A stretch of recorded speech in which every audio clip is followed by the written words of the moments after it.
जय श्री जगन्नाथ। पुराण कथारे प्रथम भागरे आपण माने मधुकैटभंकर जन्म, ब्रह्मांडर सृष्टि, आमर मेदिनी बा पृथ्वीर सृष्टि, पंचभूत सब कथा आमे शुणिथिले।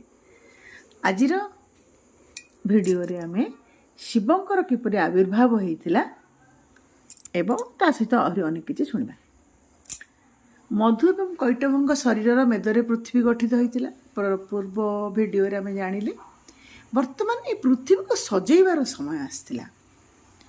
ब्रह्मा कौन कले ना 8टी पर्वत सृष्टि कले। कौन कौन ना महेंद्रगिरी, सह्याद्री, शुक्तिमान, वृक्ष, विंध्य, पारिजात्र, सुमेरु, कैलास एमती आ 7टा द्वीप बा महादेश सृष्टि कले। सेटा कौन ना जम्बूद्वीप जोटा आम भारत अच्छी, जम्बूद्वीप, प्लक्षद्वीप, शालमली द्वीप, कुशद्वीप, क्रौंच द्वीप, शाकद्वीप, पुष्कर द्वीप, कूल पर्वत एमती 7टा द्वीप से सृष्टि कले। यही नवजात विश्व को परिपुष्ट करने नदी एवं समुद्र प्रवाहित होगाक लगिला। सबु किछि से जो सुवर्ण अंडा थिला हिरण्यगर्भ भितरे भ्रूण अवस्था रे थिला। स्रष्टा एबे सेगुडी को प्रकट करथिले। गछ, लता, फल, फूल, पृथ्वी एक रूप नेउथिला। एहार अंग प्रत्यंग विकसित हेउथिला। यह भूलोक नाम रे जणागला। जेतेबेले कि ऊपर थिबा स्वर्गलोक हैला एवं निम्न रे थिला पातालपुरी बा पाताल लोक। एई पाताल लोक पुणी 7 भागरे विभक्त हैला। कौन ना अतल, वितल, सुतल, तलातल, महातल, रसातल एवं पाताल। एवं एई 3 लोकर ऊर्ध्वरे रहिला कौन ना विष्णुंकर निवास वैकुंठ रहिला। समयर गति आरंभ हैला एवं ब्रह्मा याको 4टी जुग बा 4टी काल रे विभक्त कले। श्वेत वर्णर सत्य जुग, रक्त बा लाली वर्ण नाली वर्णर तृतीय जुग, पीत बा हलदिया वर्णर द्वापर जुग एवं कृष्ण बा कला वर्णर कलिजुग। एई सब मिसिकी एक महाजुग गठन कले ब्रह्मा। ब्रह्मांग पई भूलोकरे सर्वोच्च जीवन रोपण करिवार समय आसिला। निज प्रतिरूप रे मनुष्य सृष्टि करिवा पई सी कौन कले ना तांकर चक्षु बंद कले एवं तांको मनरु कुमार बा 4 जण शिशु ऋषि बाहरिले। किए ना सनक, सनातन, सनंदन और सनत कुमार। से माने सृष्टिकर्तांकर बा ब्रह्मांकर प्रथम पुत्र थिले। तेणु तांकर जो दिव्य प्रभा थिला, जो ओरा थिला, सी हेले सेतुर जन्मित प्रथम जीव। तांको मानस बा तांको मनरु प्रकटित होइथवारु से मानकु मानस पुत्र भाबरे परिचित करागला बा परिचित हेले। एवं से माने संख्या रे 4 जण होइथवारु से मानकु चतुर्सना मध्य कुआ जाउथिला। ब्रह्मा जितेबाला प्रथम करी पितृसुलभ प्रेमर अनुभूति पाइले से सही भाई मानकु जणैले जे से मानकु एक विशेष उद्देश्य रे से सृष्टि करछन्ती। सृष्टि कार्य से मानकु तांको सहाय्य करिवे। प्रजनन प्रक्रिया माध्यम रे ब्रह्मांडर जनसंख्या वृद्धि करिवे। कुमार 4 जण हाथ जोड़ी कले ना ना।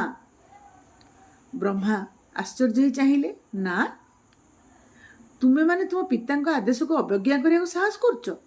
जी तुमको जीवन देइछन्ति तांको कथा मानु न? क्षमा करिवे परम पिता से माने उत्तर देले। आपण आमको सृष्टि करिथोरु आमे कृतज्ञ, किंतु आमे जन्म मृत्युर चक्र मध्य सीमित रहिबाकु चाहुना। जेतेबेले आमे चारि पाखरे एही ब्रह्मांड अनंत, सेतेबेले एभଳି एक सीमित जिनिस पई काहेकि समर्पित हेबु?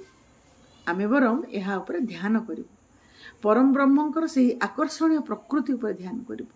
आमे सत्य एवं पवित्रतार अभिव्यक्ति एवं केवल सेही गुड़िक ही आमको पूर्णता दे पारिबो।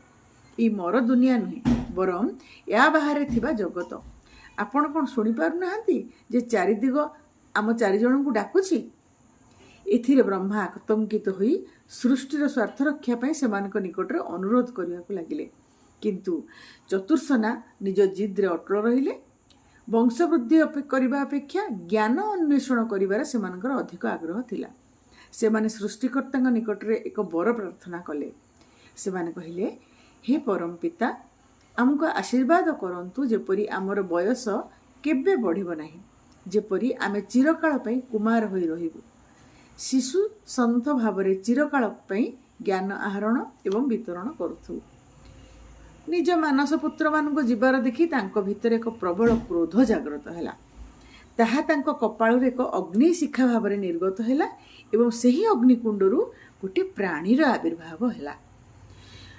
ନାଲି ଆଖି, ଜଳୁଥିବା ନାଲି ଆଖି ସହିତ ଏକ ସ୍ୱର୍ଗୀୟ ପ୍ରାଣୀ। ଭୟଙ୍କର ଭାବେ ଗର୍ଜନ କରି ସେ ପଚାରିଲା, ମୋ ନାଁ କ'ଣ? ବ୍ରହ୍ମା ବିସ୍ମୟଭୂତ ହୋଇ ବସି ରହିଲେ। କ'ଣ ଉତ୍ତର ଦେବେ ସେ ବିଷୟରେ ଚିନ୍ତା କରୁଥିଲେ।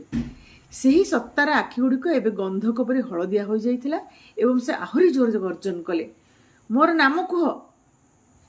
ଲାଲ ରଙ୍ଗ ଏବଂ ଗର୍ଜନ ଉଭୟର ମୂଳ ଶବ୍ଦ ରୁଦ୍ର ବୋଲି ମନେ ପକାଇ ସୃଷ୍ଟିକର୍ତ୍ତା ଉତ୍ତର ଦେଲେ, ରୁଦ୍ର। ତୁମର ନାମ ମୁଁ ରୁଦ୍ର ରଖୁଛି। ରୁଦ୍ର ହିଁ ଶିବ ଥିଲେ, ମହାଦେବ, ପରମ ବ୍ରହ୍ମଙ୍କର ଅନ୍ୟ ଏକ ଦିବ୍ୟ ଅବତାର।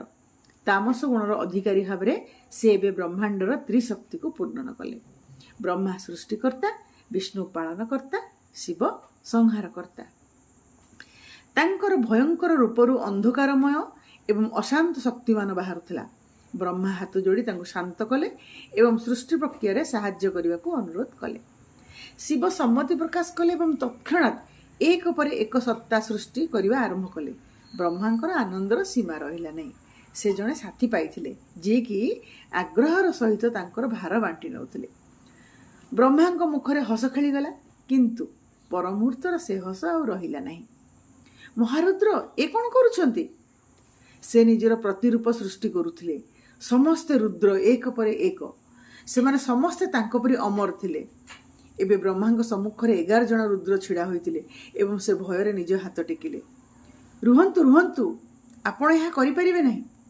ମହାଦେବ, କ'ଣ କରିପାରିବେ ନାହିଁ? ଅମରମାନଙ୍କୁ ସୃଷ୍ଟି କରିପାରିବେ ନାହିଁ। କାହିଁକି ନୁହେଁ? ରୁଦ୍ର ପଚାରିଲେ। ସମଗ୍ର ବ୍ରହ୍ମାଣ୍ଡର ସନ୍ତୁଳନ ବିଗିଡ଼ିଯିବ। ସୃଷ୍ଟିରୁ ମରଣଶୀଳ ଜୀବ ଜନ୍ମ ହେବା ଆବଶ୍ୟକ। ସେମାନଙ୍କୁ ମୃତ୍ୟୁବରଣ କରିବାକୁ ହେବ, ଯଦ୍ୱାରା ସେମାନେ ଏହି ବ୍ରହ୍ମାଣ୍ଡ ପରି ପୁନର୍ଜନ୍ମ ପାଇପାରିବେ। କେବଳ ସେଇଆ ହିଁ ସୃଷ୍ଟି, ସ୍ଥିତି ଏବଂ ସଂହାରର ଚକ୍ରକୁ ବଜାୟ ରଖିବ। ପୃଥିବୀରେ ଅମରମାନେ ବାସ କରିପାରିବେ ନାହିଁ। ଆପଣ କ'ଣ ମରଣଶୀଳ ଜୀବ ସୃଷ୍ଟି କରିପାରିବେ ନାହିଁ? ଶିବ ମୁଣ୍ଡ ହଲାଇ ମନା କଲେ। ମୁଁ କେବଳ ଅମରମାନଙ୍କୁ ସୃଷ୍ଟି କରିପାରିବି। ଯଦି ଏହା ତୁମର ପ୍ରକ୍ରିୟାକୁ ବାଧା ଦେଉଛି, ତେବେ ମୁଁ ଏହାର ଅଂଶ ହୋଇପାରିବି ନାହିଁ। ମୁଁ ବରଂ ଧ୍ୟାନ କରିବାକୁ ପସନ୍ଦ କରିବି। ଯେତେବେଳେ ଶିବ 11 ରୁଦ୍ରଙ୍କୁ ପଛରେ ଛାଡ଼ି ପ୍ରସ୍ଥାନ କଲେ, ବ୍ରହ୍ମା ସେମାନଙ୍କୁ ଚାହିଁ ରହିଲେ। ଗୋଟିଏ ପଟେ ତାଙ୍କର ମାନସ ପୁତ୍ରମାନେ ଗୋଟିଏ ହେଲେ ଜୀବ ସୃଷ୍ଟି କରିବାକୁ ମନା କରିଦେଇଥିଲେ। ଅନ୍ୟପଟେ ଶିବ ଅନେକ ଜୀବଙ୍କୁ ନେଇ ଆସିଥିଲେ।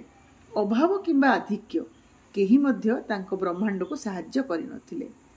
ରୁଦ୍ରମାନେ ବର୍ତ୍ତମାନ ରହିବା ପାଇଁ ଗୋଟିଏ ସ୍ଥାନ ପାଇଁ ଚିତ୍କାର କରୁଥିଲେ ଏବଂ ସୃଷ୍ଟିକର୍ତ୍ତା ସେମାନଙ୍କ ପାଇଁ 11ଟି ସ୍ଥାନ ନିର୍ଦ୍ଧାରଣ କଲେ।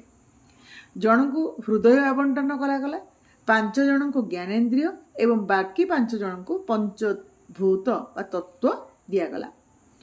ରୁଦ୍ରମାନେ ଚାଲିଗଲେ ଏବଂ ବ୍ରହ୍ମା ପୁଣି ଏକା ହେଇଗଲେ। ସେ ବୁଝିପାରିନଥିଲେ ଯେ ମହାଦେବ, ଯାହାଙ୍କର ପବିତ୍ର କାର୍ଯ୍ୟ ହେଉଛି ବିନାଶ କରିବା, ସେ ସୃଷ୍ଟି କରିପାରିବେ ନାହିଁ। ବ୍ରହ୍ମା, ବିଷ୍ଣୁ ଏବଂ ଶିବଙ୍କ ମଧ୍ୟରେ କାର୍ଯ୍ୟର ଏହି ତ୍ରିବିଧ ବିଭାଜନ ଅତ୍ୟନ୍ତ ପବିତ୍ର ଥିଲା ଏବଂ ବ୍ରହ୍ମାଣ୍ଡ କେବେ ବି ସେହି ସୀମାକୁ ଅତିକ୍ରମ କରିବ ନାହିଁ। ସୃଷ୍ଟି କରିବା କେବଳ ତାଙ୍କର ବା ବ୍ରହ୍ମାଙ୍କର କର୍ମ ଥିଲା ଏବଂ ତାଙ୍କୁ ହିଁ ଏହାର ଦାୟିତ୍ୱ ନେବାକୁ ପଡ଼ିବ। ସେ ପୁଣି ଥରେ ସୃଷ୍ଟି କରିବା ପାଇଁ ପ୍ରସ୍ତୁତ ହେଲେ। ପରବର୍ତ୍ତୀ ଭାଗ ଆମେ ପରବର୍ତ୍ତୀ ଭିଡ଼ିଓରେ ଶୁଣିବା। ମୋ ସହିତ ଯୋଡ଼ି ହୋଇ ରୁହନ୍ତୁ। ଚ୍ୟାନେଲଟିକୁ ସବସ୍କ୍ରାଇବ୍, ଲାଇକ୍ ଏବଂ ସେୟାର କରନ୍ତୁ, କମେଣ୍ଟ ଦିଅନ୍ତୁ। ଧନ୍ୟବାଦ।